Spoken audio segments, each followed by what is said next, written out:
All right, folks, I'm back after taking a little holiday break, and today I want to discuss some more advanced topics. However, it is going to be a gentle introduction, and in the future we will get more in depth on this topic as we start to build applications. So what I want to talk about today is REST. REST is just an acronym, and what it stands for is Representational State Transfer, and it's an architecture used for creating web services. Don't pay too much attention to the acronyms, because what really matters is that you understand the concept of it and how to apply it.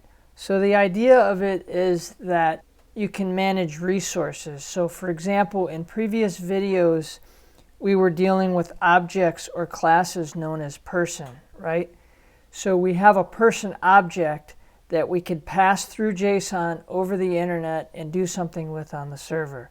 So this would be done via a REST call. This process would simply be called resource management. So a person is our resource in this case. A resource can be anything you want. You know, it can just be a message string or anything you like. So in my examples, I'm going to keep it simple. I'm going to start off on an existing GitHub API, and we're just going to do a few different things just to play around, just to get a little bit of a feel for what's out there. And then we'll go and we'll do a little bit of an implementation. But again, I don't want to dig too much into the weeds right now, because we're going to start building on this as we build actual real-world applications that you guys can use. So every resource has a unique identifier. For example, in most situations, it's going to be an ID field. For example, like our person, you know, we had a first name, a last name, an address, stuff like that. In addition to that, there'll be another field called ID. However, today we're not going to be working with our person object.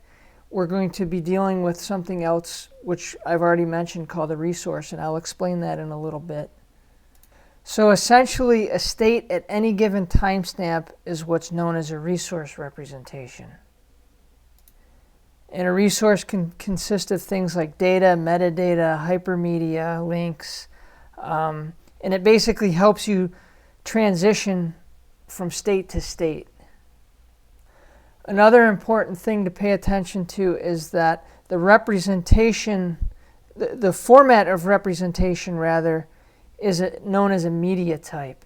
And media types are something that are defined by a group known as IANA, which is an internet authority that defines all these special ways of doing things over the internet, because it's very important for people to do things in a similar manner. Otherwise, we would have complete chaos.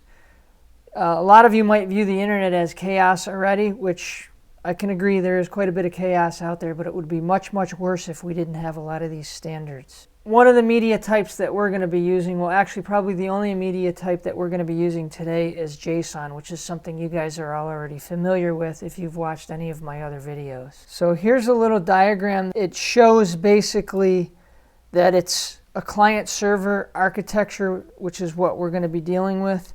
And there is different components. There's obviously going to be, you know, there's UI components. They don't necessarily have to be UI components. They can be command line components that can communicate with a REST server.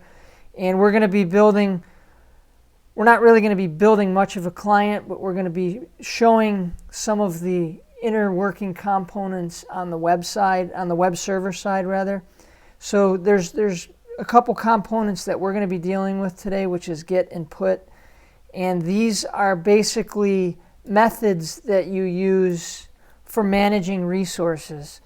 So each one does something different, and these are all defined. And again, we'll get into this stuff. We'll cover all of these probably in the future. Right now, we're just going to cover get and put, which are important. So get is basically for getting contents of one of your resources. For example, if you want to do a query, and say you want to get every person that has a last name of Smith, for example, and then you have a query run on a database, and then it passes back all your results, and then it converts it to JSON and passes it back to your user interface. So it would be equivalent to like a query on a search engine on the internet, for example. And then a put would be if you want to create or update an object. Post and patch we'll talk about at a later date, because today I just want to deal with two things, because I want it to be a gentle introduction so that you guys can grasp it and play around on your own at home, because that makes all the difference in the world. So one thing to keep in mind is that REST is not HTTP, although some of the stuff looks similar, like with the GET and the PUT and the POST and all that. You have to be careful because they're under the REST, the definition of the REST, there isn't really any distinct way of doing things, but generally people follow a standard like what I just explained. A GET is generally for pulling data, a PUT is for pushing data to the server on a resource, or updating data, things like that. So there are other concepts related to REST, and they call it the 6 guiding principles, which it's client server, stateless, cacheable, uniform interface, layered system, code on demand. So I'm not going to talk too much about this because I don't really care about terminology. I care more about the understanding and that you guys can follow the flow. But client server is important, which is pretty straightforward. You have a client that talks to the server, so you're pushing information between the two. And then you have stateless is the other one that's important that you need to understand, because you shouldn't be pushing none of the state should be maintained. So basically everything that the client does, the client can manage everything on its own without having to know anything about the server, other than saying, give me your endpoint, here's the data. Then the server takes that data and it'll do something with it. But it shouldn't have to add pieces to the data, for example. So just remember those two concepts, stateless and client server, because they're important. Cacheable and stuff like that we're not going to cover right now. So now I'm going to start to introduce some new libraries. And the first library that I want to introduce, so essentially let me explain a little bit better. So when we do a GET or a PUT, we're going to need something known as an endpoint. And an endpoint is a way of the client to communicate with the server. So it's actually an execution of code on the server. So when the client calls the endpoint, like a web URL, for example, except in ours they're called, when we're dealing with REST, it's a URI, which stands for Uniform Resource Identifier. So again, let's not get too caught up on terminology, because you guys, if you're interested, you can always go and look up the definitions. I really want to focus more on technical stuff because I feel that that's more important. Yeah, it's good to have the concept of some of the terminology and be familiar with it because you have to be able to communicate it, but that stuff, I would prefer that you guys picked up the technical stuff, because the definition stuff will sink in later.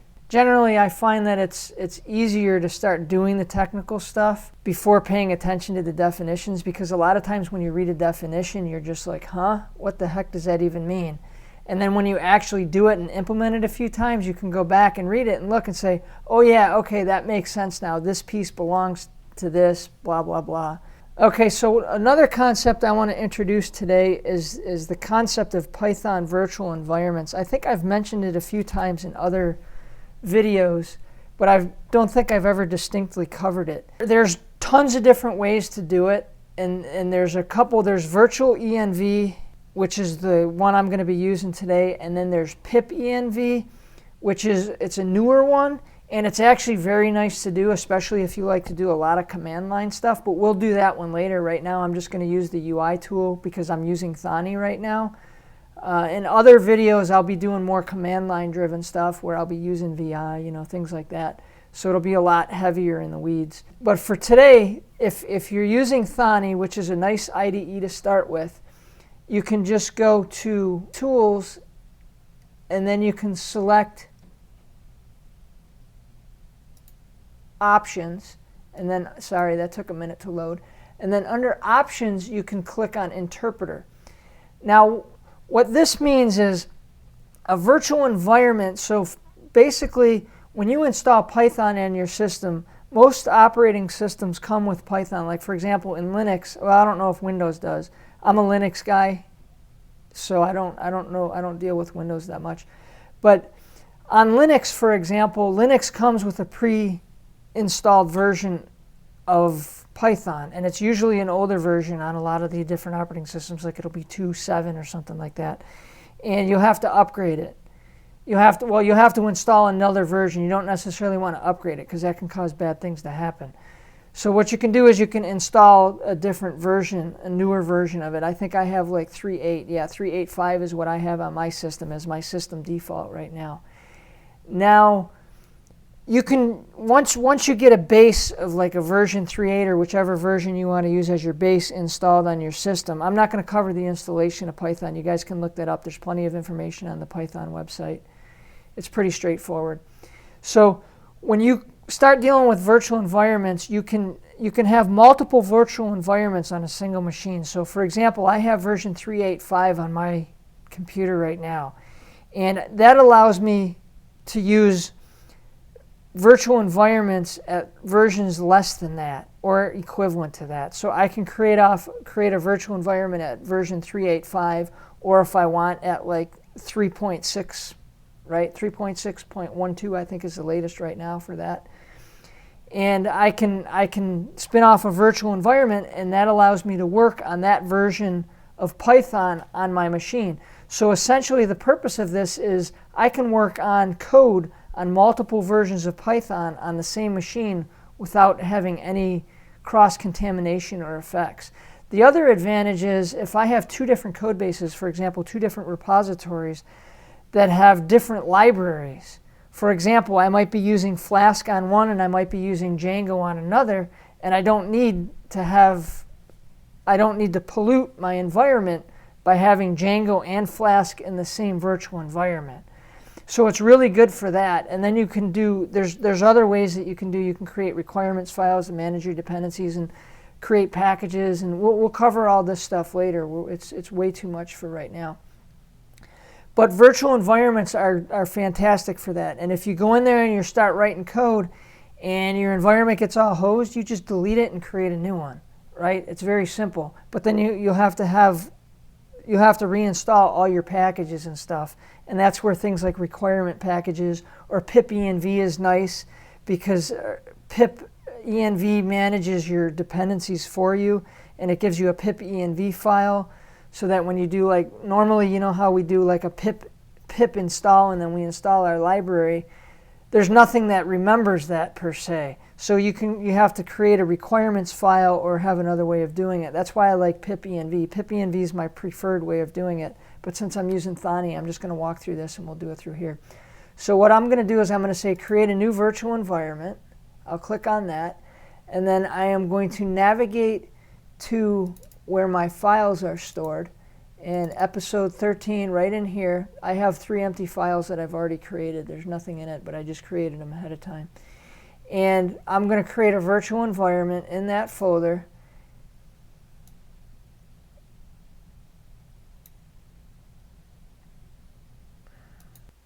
That's my mistake. I want to create a folder within here, and you can't do that directly. So I'm going to pop out and go to the terminal real quick. And I am going to make a directory called venv. I'll just call it that because that's pretty common. And then I'll select that. Then I'll go here. I'll click OK. Now it's creating my virtual environment. You should see it pop up over here. I might have to refresh. All right, once that's done, you can see that this path changed to the appropriate location, venv, under my folder path. I click OK, and then there it pops up. And it puts a whole bunch of stuff in here for the Python. And this will reflect the version that you chose.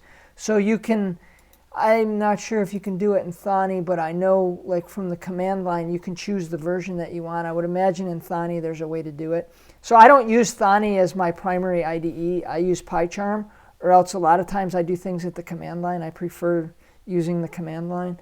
But you can see down here below that it actually did update the path. So it updated my instance right here. So now what I want to do is there's 2 libraries that we're going to use. Okay, the first one is known as requests.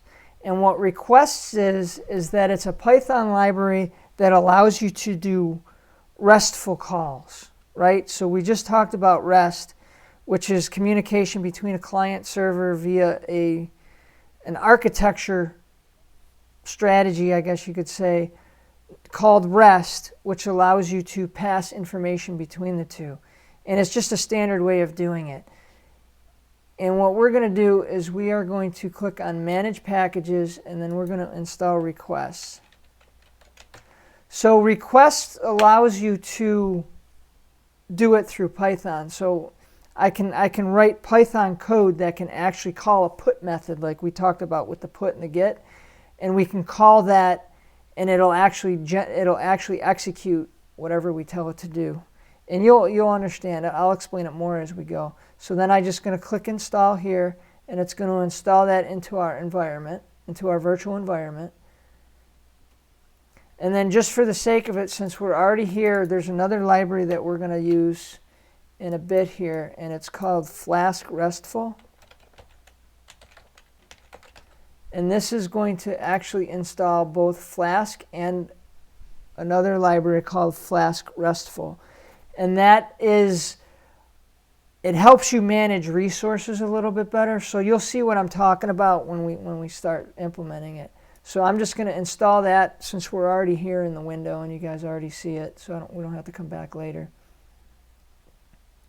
So it's going to go install it, and you'll see that it put Flask in here automatically because it's built. It needs Flask to run. So now the first thing we're going to do is we're going to import our request library that we just installed. So now keep in mind that request library was indeed installed over here in our virtual environment. Okay, so it will be available. So we're going to do that, and then if I save this and I run it, you'll see that we won't get an error because now it's in there. Okay. If we didn't do that installation first, we would get an error and it would say it didn't know what that was. We've seen those errors before. I've come across those in some of my other videos. And then what we're going to do is we're going to create a response variable, and we're going to create a new request, a GET request. Okay. So remember, a GET request is a way. It's a way of doing like a query or something like that. And we're going to call, there is already an API set up for GitHub, github.com. And now when we run it, just to make sure we don't get errors, we won't see anything because we're not printing anything out yet. So now within these responses, when you do a query, send a request to the server, the server sends a response back to the caller, and that response object is what we're going to be dealing with. And with those response objects, there's a whole bunch of status codes. And in general, right now, today, we're going to be dealing with just one or two of them. But generally, 200 to 400 are pretty important. And each response code means something different. Like, for example, you've all saw the infamous 404 page when you've been searching the internet, and you click a link, and then you get a 404. Well, that means it does not exist. Okay, that's one of the examples. That's an example of one of the 400 response errors that you would see, or status codes they're called. So in the way that we would access, so when we do this, right, we're doing a request, and then we're getting a response back from the GitHub server, right? We want to see what the status was, the status code of that call. So we could simply just do something like, what I'll do is I'm going to check all this stuff into GitHub under episode 13. I got a new GitHub repository as well. Because I'm putting my site and everything, I'm going to eventually move my site over to GitHub. So we'll do something like this. So status code, I'll do that. I'm going to put a space in there. So this is going to generate the status code for us. And the important status code, well, I shouldn't say the important one because they're all important, but a good status code is a status code of 200. It means that it was a success. So the server did the right thing. Okay, so what we're going to do is we're going to just print out what the status code is by running this, and you'll see that it's going to come back as a status code 200. That means that we got our expected results. Now there's different status codes for different situations, and we're not going to get too much into status codes today. Actually, we're not going to get into status codes at all today, because that's another topic that we will cover gradually. Again, I like the subtle approach of introducing things. And then the next thing what we'll do is, let's say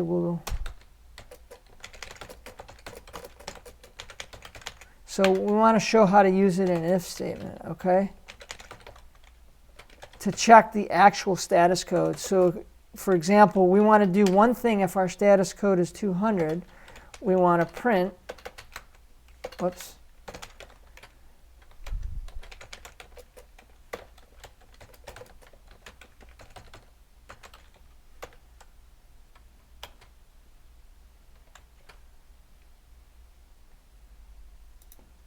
actually we should just say, that makes more sense grammatically, I think. Let's do this. There, that's good. Now we can do, if it's not a let's just say if it's not a 200, we'll just do something like print an error. So you wouldn't really do this in the real world, but this is, again, what I'm doing now is really just to show you guys the basics of how to get started, and then we'll get much more in depth as we start building stuff. And then now when we run this, you're going to see that it's still going to print that status code 200, which is this, and then down here you're going to see this status was successful. All right, so it's printing that line right there. Change this just to make for simplicity. And then if we rerun it, it's just going to show that. Okay, I just want it to be clear as to what that message is actually doing and what it means. Okay, so then now the next step, there's a different approach. If you don't want the exact, if you don't care necessarily what the exact number is, that it's like 200, but you want to check a range.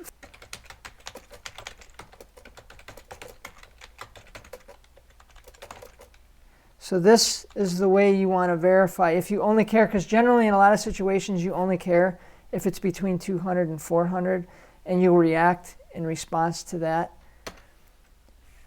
So then we'll say if the response, remember we're dealing with this response object that we received from the server when we did a request, a GET request to the server, okay? Then we'll say if response, and then we'll print something here. Say 200 and 400, okay?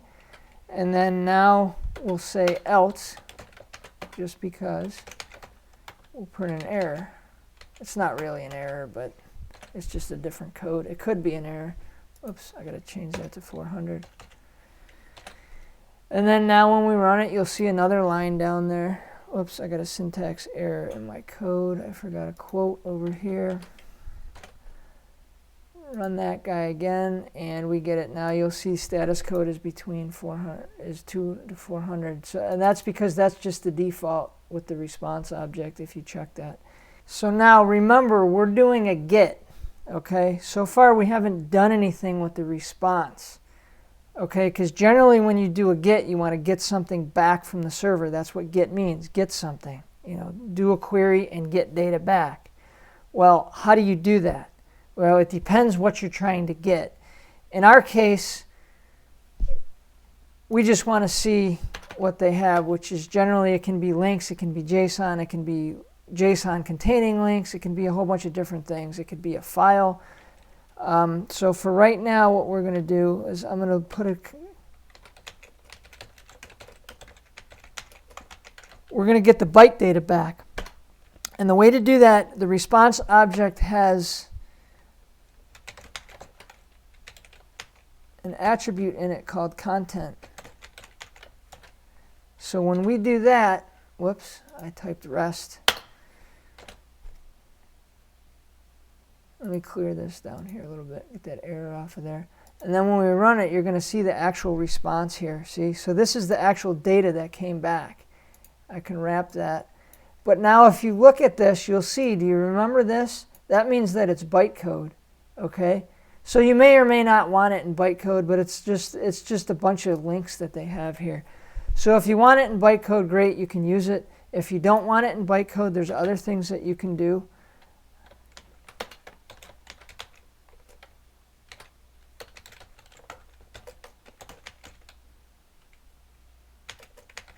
You can get it back as text, just like that. You run it, and then you can see it comes back as text now. Notice that the B is gone. It means it's not bytes anymore, it's text. And then the other option is there's a method that you can use to get JSON back.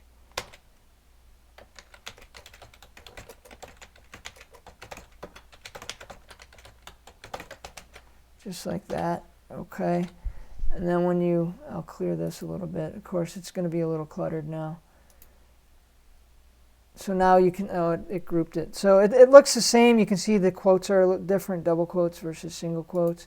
But if you come over here and look, you'll see. So when you get that back, you can do your operate on it as JSON or whatever. Depends on what your application wants to do. So basically what we did is we did a GET request against the GitHub server. We created our response object. Remember, I forgot to mention, we imported the request library. The request library is the thing that contains all the functionality that we're using right now. So we got our response back, and then we called some attributes and methods on our response object to see what we had. So we checked the status codes. We played around a little bit here with the status code. We can check between 2 to 400. We got the actual content. This one's important because that's what you're going to be dealing with all the time, is the content. We got the content. So this one returns it as byte data, as bytes. This one returns it as plain text, and then this one returns it as JSON. I think the plain text and the JSON are basically the same. And when you get it, you might have to massage it a little differently depending on if you call .text or .json in your UI. Okay. So that gives us a little bit basic intro to REST. Okay, that's the GET method.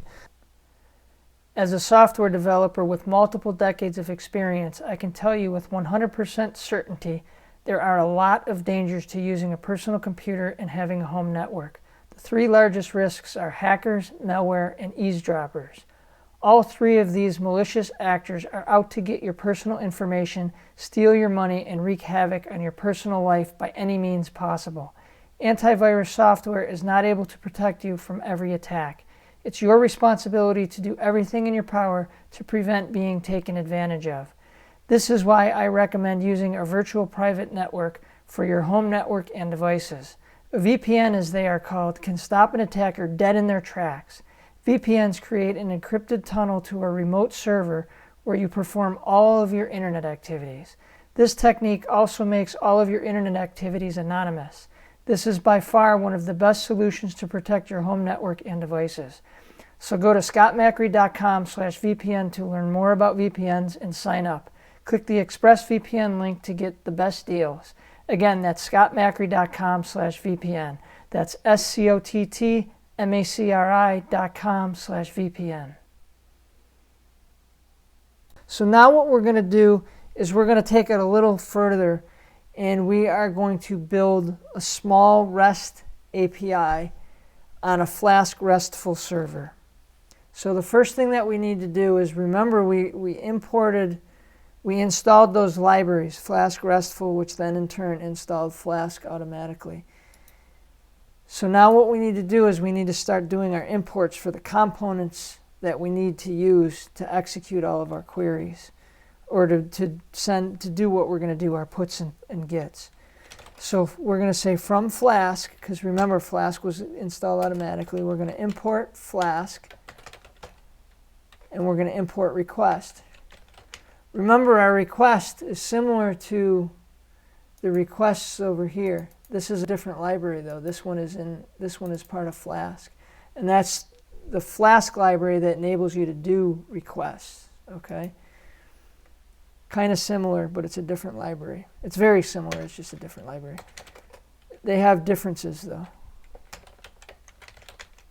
So Flask Restful, IMP, IMPORT. So remember, I was talking about resources, right? So in previous videos, we had a person object. A person object could be considered a resource. In our case, I'm going to keep it simple because if we do a person, it gets a lot more complicated because we would have to have more advanced, like nesting possibly, and things like that, depending on how we do it. We'd have to have more fields, and then we have to pull in other more complicated pieces. And again, I just want to keep it simple right now. We'll start building onto those in the future.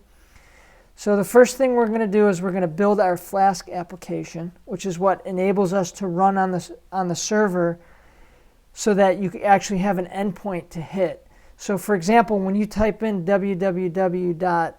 whatever your website is, mydomain.com or whatever, example.com, it's actually, something needs to be there so when that domain name gets resolved to an IP address and it tries to do something over there has to be something to respond to it. Otherwise, it's just a broken link. The link doesn't mean anything, right? It's just meaningless.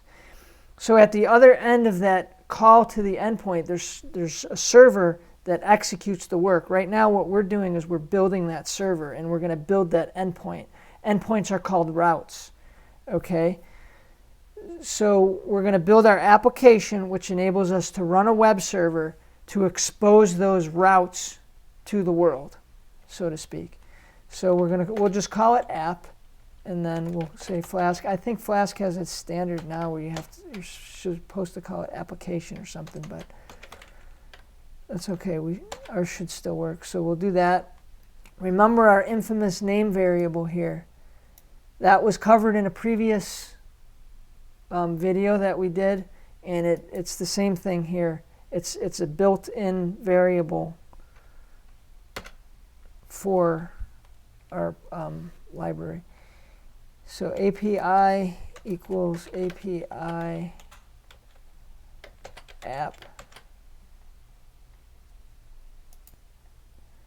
All right, let me clear this down here. So you'll see that there's this library thing called API, right? Now what that does is it takes our application as a parameter. And this enables us to create resources and routes for this application. So when we start our Flask application in our web server, and our web server is actually Flask. We're just going to run it as Flask. There's other web servers like GUnicorn and Nginx and stuff like that you're going to want to use for like production systems. Because Flask is only designed, the Flask web server thing that they use is really just for development, or that we're going to use, I should say. So the API will give us that ability. And then now we're going to create a data dictionary. We'll just call it messages, okay? And we're going to create a message API. So remember previously in one of our other videos, we had the person object. When we first started covering that, we had a person class, right? So resources are similar to classes. You can actually use classes as your resources, so to speak. So we're going to create a class called message. Remember this whole thing of inheritance. We covered that in another video. And we're inheriting all the information and all the details that we need from the resource that we imported up here. And that gives us the ability to do all the things we need to do. For example, to have our gets and puts. Otherwise, it just wouldn't work. We wouldn't have access to like the web forms and things like that. Or the request object, really. well, I shouldn't say the request object because we'd have access to it because we're dealing with it here. But all right, so let's move on here. So we got to put our colon here, and then we're going to create our first method definition, which would be a get. Remember, this is, we're getting all the necessary goods for our get method from there.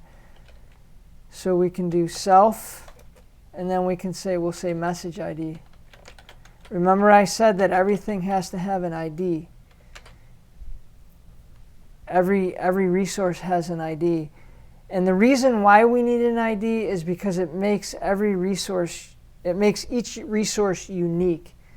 So for example, if you have a Joe Smith, if you have two Joe Smith objects, right? Because you could have two different Joe Smiths in the same neighborhood, right? You don't know. Well, they have to be uniquely identified somehow. So in the real world, it would be a social security number. Well, we generally don't want to use social security numbers because of the whole PII thing. Personally identifiable information, yada, yada, yada. But what we're talking about here is that it just needs to be uniquely identifiable. So Joe Smith over here would be different from Joe Smith over here, and you would know because it has a different ID. And generally when you're dealing with RESTful endpoints and resources, that is how you do your calls to get them. For example, if I want to get Joe Smith number 1 with ID number 1, you would actually pass it in your URL with the ID, and it would get you that resource back. Versus if you wanted number 2, then you would pass number 2, and it would get you resource number 2, which would be a different Joe Smith. Or it might be Jane Doe, who knows? It all depends on what your data is inserted as. Now, we're just going to keep it very simple. We're just going to do a return statement here, and we're going to return the message ID in messages. And so this is pretty straightforward. This is one of the reasons we covered data dictionaries and lists in previous videos, is because we needed it for this. So if you're confused as to what these statements mean right now, you're going to want to go back and watch the previous videos that I've done, because we do cover data dictionaries, which is defined by these squiggly brackets here. Lists are defined with square brackets. So if I wanted to do XYZ list, I would define it like this, and you could add things into there. This is a data dictionary. Our messages object is also a data dictionary. And in order to add something to a data dictionary, you have to put square brackets to access the key. Remember, we have the key value in here. So because we had F name, for example, and then we had something like, it would be like Joe. So this is the key, and this is a value. And I defined it incorrectly. It should be like that, not a comma. So if you want to have multiple key values, it would be separated by commas. So I could do like L name, blah, blah, blah. So this is a data dictionary. There's no list here. Trying to clear that up. So this is the way of accessing the key. So you're actually essentially creating a new key for this. You're creating a new key for this called message ID, or with the value of message ID, and then you're creating a new key for this called message ID. So you got a nested data dictionary essentially. So let's go ahead and save this. Sorry if that's confusing. I tend to explain things several times in several different ways, so that if I confuse you one way, eventually it'll make sense. Again, it's pretty late tonight, so I'm kind of tired too. So we're going to define our put method. And I'll explain. So when we define our routes for our endpoints, these methods are used by those routes, and I'll explain that soon. So don't be too caught up on if you're a little bit confused right now, because it'll all make sense when we start running it and talking through it a little bit. So we're going to do the same thing here. with our message ID and request. We need to get the form.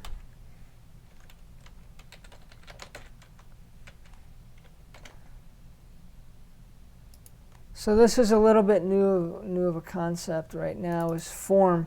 So the request has a form that you can assign things to. So for example, we're assigning a thing called message, and you can assign multiple fields to a form, which is essentially, this is just a web form, right?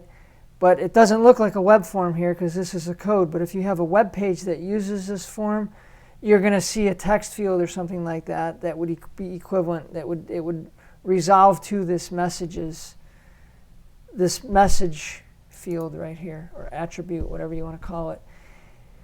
So think of this as like as a web form, because that's really what it is. And then you can pass information from your client to your server through this. And that's exactly what we're doing. And then we're going to create another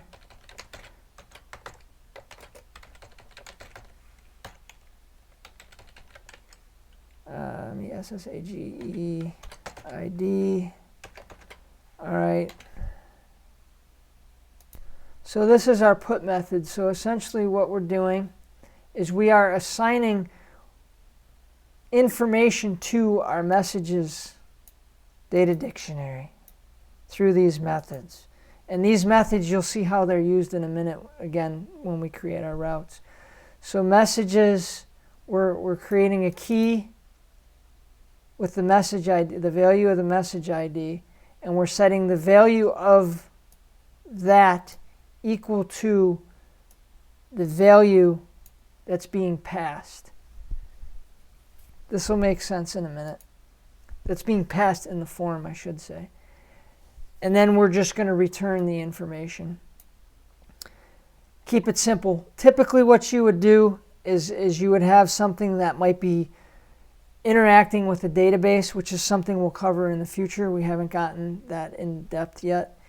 And this would typically interact with a database, and it would do a whole bunch of different things, and then it might send a response. It might not send a response. It might put something on a queue. You never know. There's an unlimited number of things you could do here. Now here's where we're going to define our route, okay? And remember, we got to use this API thing to define our route, our resource as well. Add resource, RESOURCE, and it's our resource is message, because that's the class we created up here, right? And then now, when you're dealing with routes or URLs or endpoints, a slash means root. So that's the root of all your routes. Just like on an operating system, slash is your root. Like on Linux, slash means root. On Windows, it's like C drive. So now we're going to define the data that we want to pass in to our endpoint. So remember, our endpoint consists of the entire URL, which would be like domain name slash blah, blah, blah. In our situation, it's going to be localhost, and then the port number. Flask uses port 5000 as default, so we're just going to run it as that.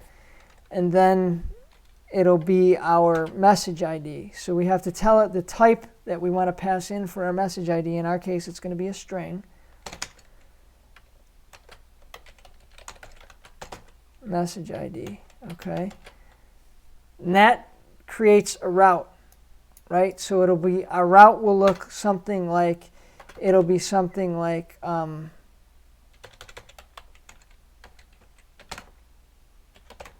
then whatever your port number is, I'll just leave the port off, but it would look something like this, and then it would have like 1, 2, 3, 4, 5, 6, which would be your message ID. But we're going to keep it simple. Our message IDs will look something like message 1.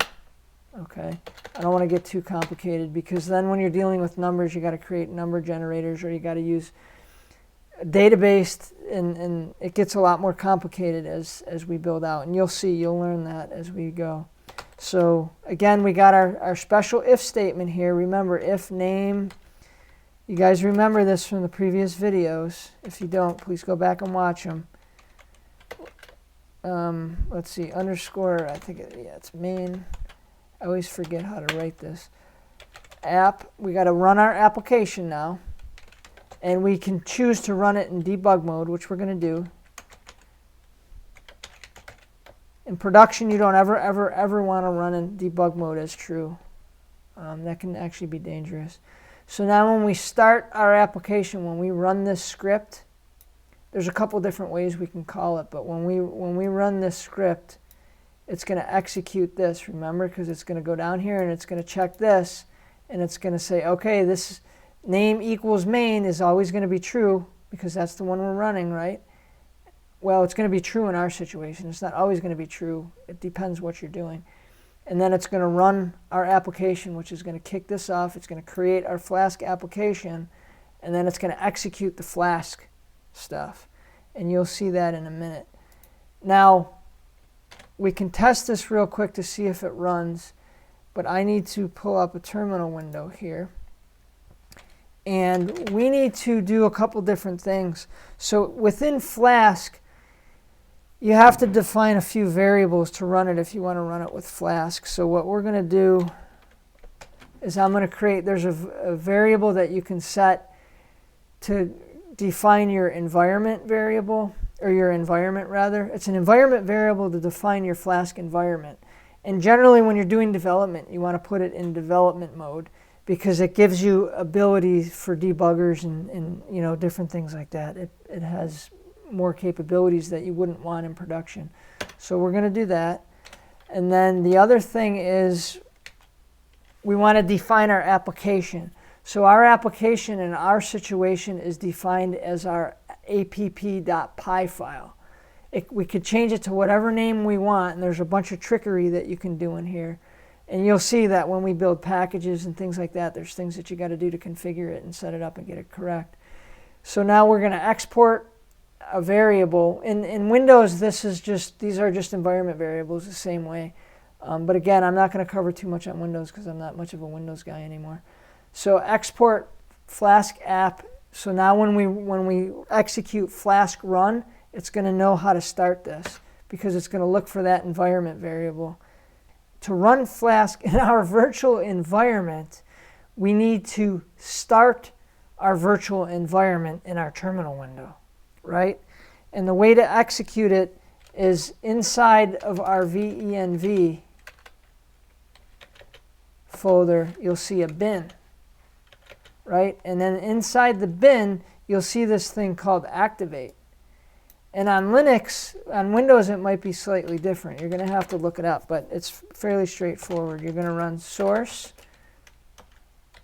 venv. Where am I here? Bin, and then activate, right? Now you'll see over here that venv popped up.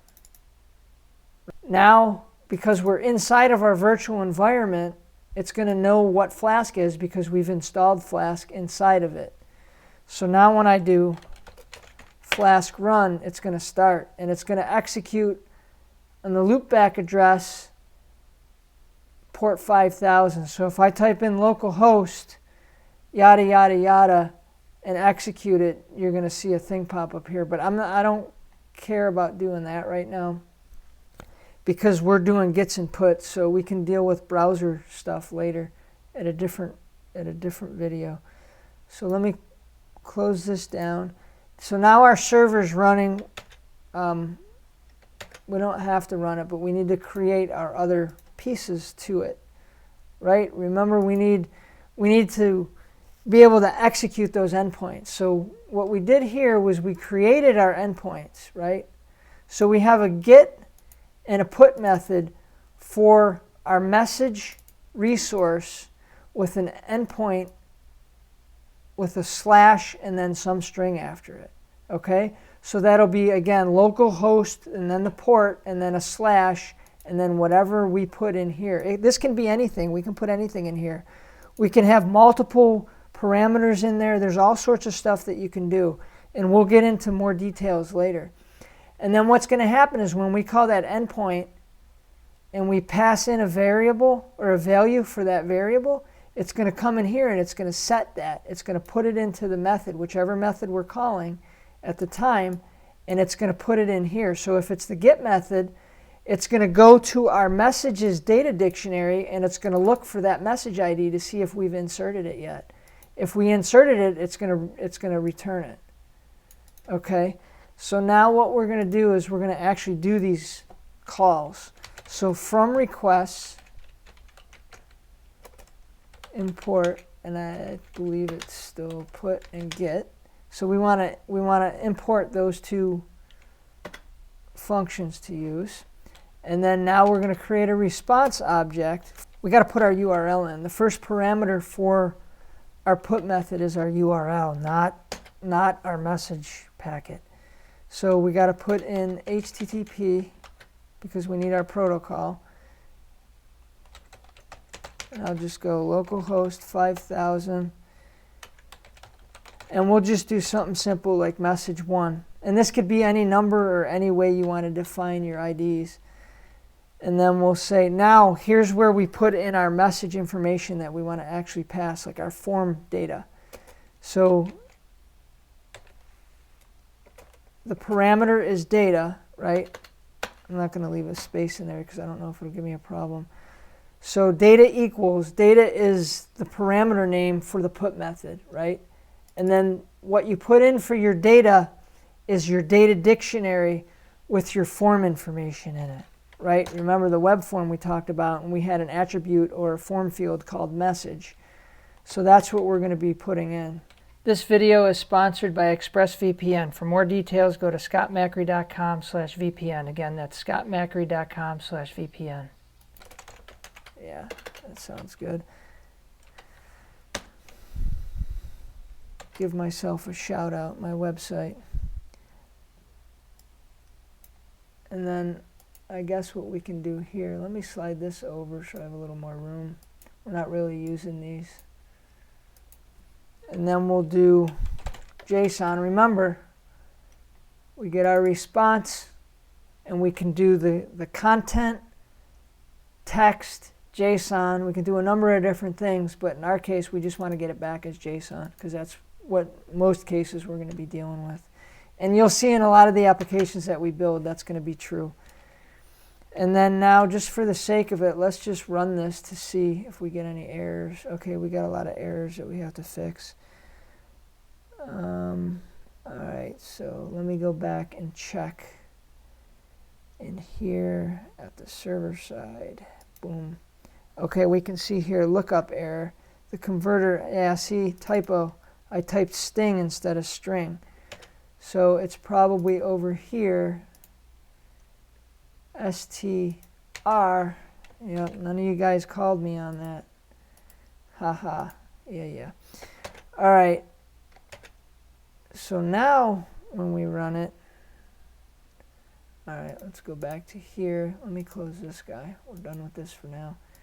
And then now when we run it, I just want to verify that we're not getting errors. Okay, we didn't get any errors. You can see over here the variables thing I got.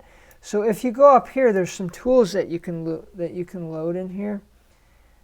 I'm sorry, under views. Well, there's tools. Tools is where we deal with all our packages and stuff like that and our libraries that we want to install. And then under the views menu, there's all these options that we can install. And one of those options is the assistant. You see that I always have the assistant up.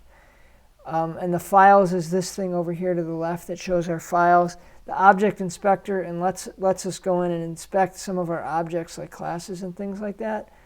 The shell is what we have down here, which is what we use every day. And then variables, that's the new thing that I added. So you can actually see the variables that are going through. And this stuff comes in very handy when you're using the debugger in here. I'm not that familiar with the debugger in Thani, but they're all fairly similar. And this Thani is so simple that it shouldn't be too difficult to pick it up pretty quickly. So you can see our response variable came back just like we expected. So now what we'll do is we'll create another one with a get. So basically what we did is we did a put, and we called this put method, and what that did is it populated our messages object with a message with an ID of message 1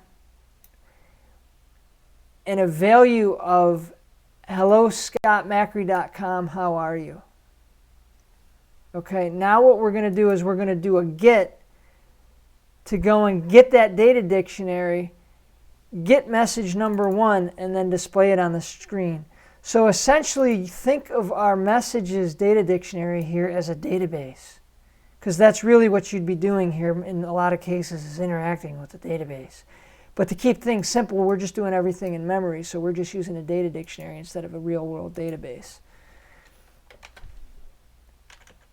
So we'll do localhost :5000, because that's our port. And this is message 1, right? Because that's what we told it to do. We told it to save it as message 1. And then we want to do JSON. I suppose we could have printed this up here too, because it would do the same thing, but that's okay. I don't want to print it out twice, that's fine. I just want to show how the get works. So now we do our query, we pass in the parameter, which is our endpoint, remember, our URL, which we defined based on our resource and our URL or our endpoint string here, okay?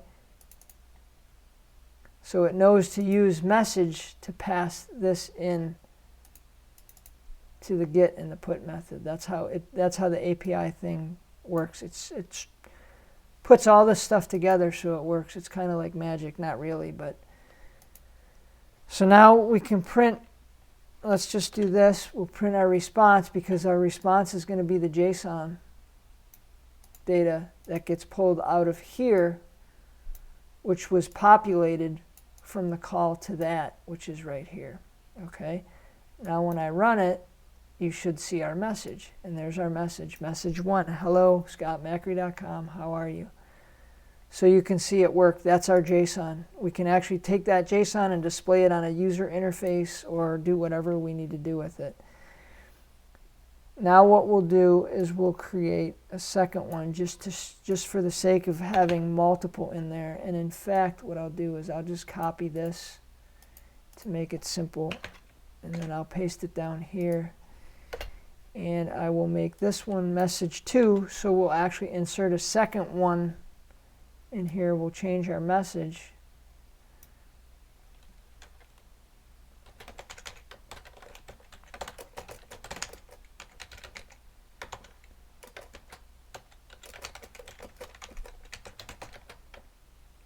All right. And then it's going to have a second message. And then we'll do message 2. So this is going to do the same thing. It's just going to create another message. So instead of having one message in our messages data dictionary, we're going to have 2. And then when we do the get, it's going to go and grab that, and it's going to look it up by the ID, because the ID is going to be the key. Remember, because that's how we set it up. We set it up as the key right here. So now when we run it, if all is well, we should see 2. So now we got 2.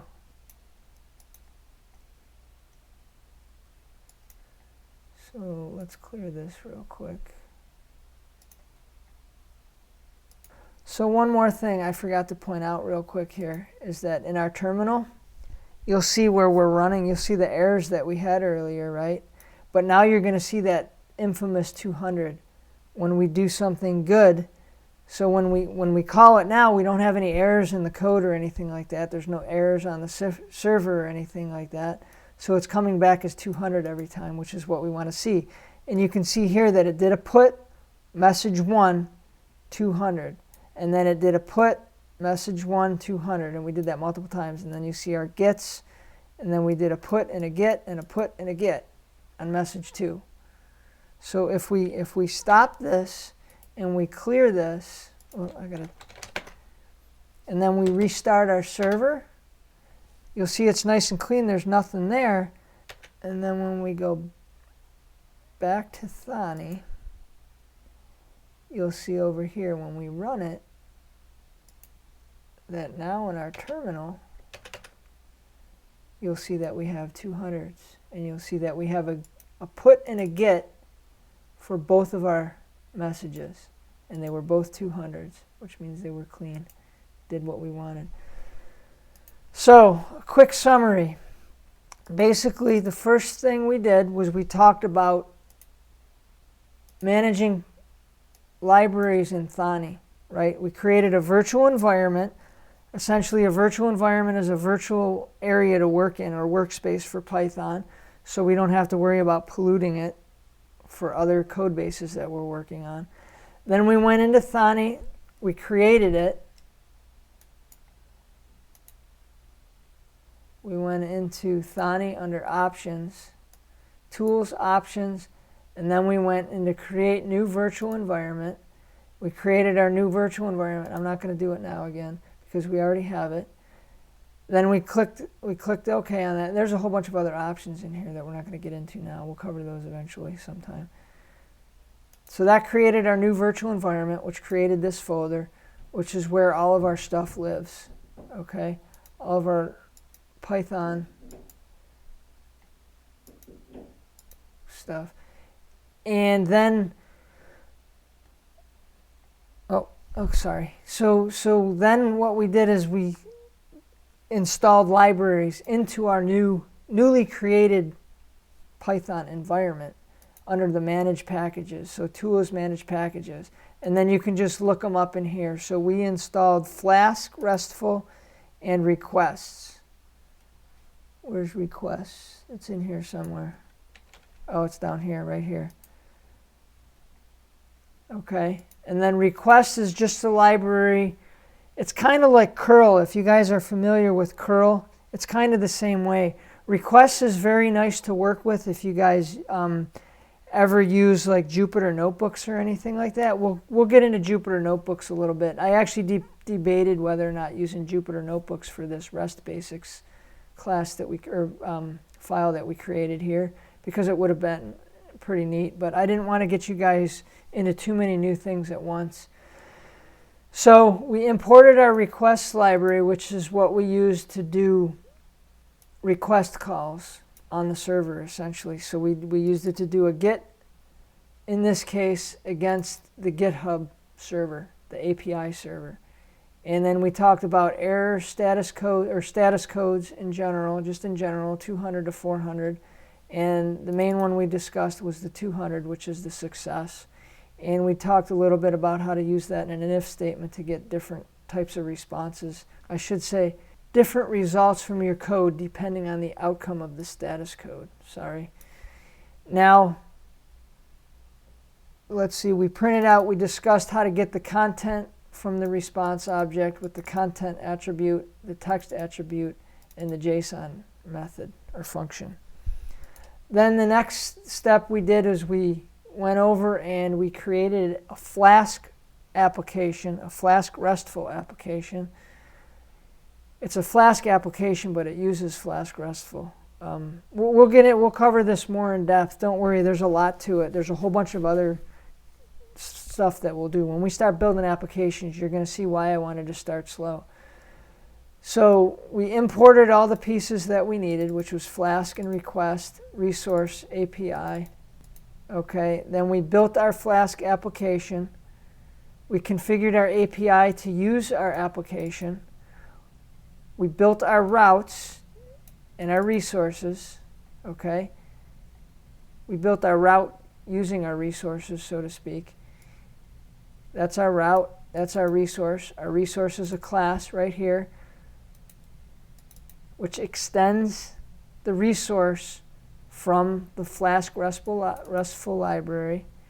Remember inheritance. It allows you to pull properties in. You guys can go and look at the libraries for this stuff, and it'll cover this in a lot more detail than what I'm covering it. I just want to show some examples and get you guys a little bit familiar with it, so when we start building stuff, it's going to make sense. And then we did a get method, we used parameters, the parameter of message ID. Remember, we got the self thing on here. We still haven't discussed static methods or anything like that yet. So we're going to stick with using self for right now. And then, so we're passing in a message ID, which can be whatever we want. We're setting our key in our messages data dictionary to the message ID value, right? And then, actually, we're setting it here, not in the get. We're setting it here. And then in here, we're just pulling it out and returning it. And then the other new concept, or the new thing that we talked about for a minute, was the form, the request form, which is used for passing fields or attributes to and from, well, to the server, essentially, in our case, because we're doing a put. And then we have our standard execution style for our script here. All right, so please start digging into this stuff a little bit and get more familiar with it, because we're going to really start getting more complicated as we move along. Please post some comments. Let me know what you guys think. Let me know if you think I need to work on certain areas when I'm covering this. You know, maybe you want more details about certain topics. I tend not to cover too much in-depth stuff because I just want to kind of gloss over things a little bit to keep it simple, because we will get into more details as we move along, and the more you see this, the more things will make sense. And the more questions you guys ask, I'll know which topics to cover and which things need more depth. Also, please visit my sponsors and take a look at my blog on my website, and subscribe to my video channel. Thank you. Oh yeah, please tell all your friends about me.